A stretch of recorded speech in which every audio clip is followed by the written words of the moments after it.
Hey there! In today's video, we're diving into a common data processing problem that many of us face.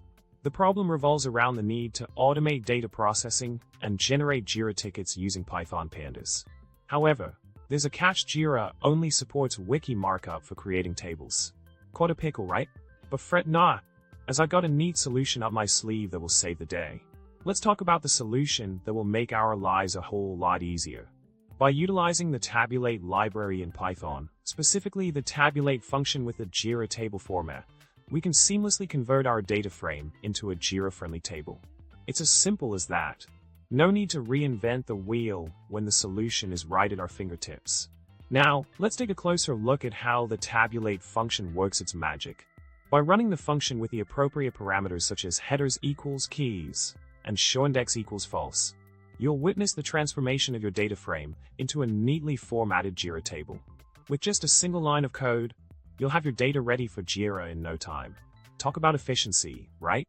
But wait, there's more. If you prefer using the backslash or backslash in line separator in the output, fear not. A simple replace method can easily swap out the default \n with backslash or \n. It's a small tweak that can make a big difference, especially when it comes to ensuring compatibility with Jira's requirements. And just like that, you're all set to seamlessly integrate your data into Jira using the power of Python and the Tabulate library. In summary, we've tackled a common data processing problem with finesse, thanks to the Tabulate library's Jira table formatting capabilities. By leveraging the Tabulate function with the Jira table format and a few key parameters, we've streamlined the process of creating Jira-friendly tables from Pandas Dataframes.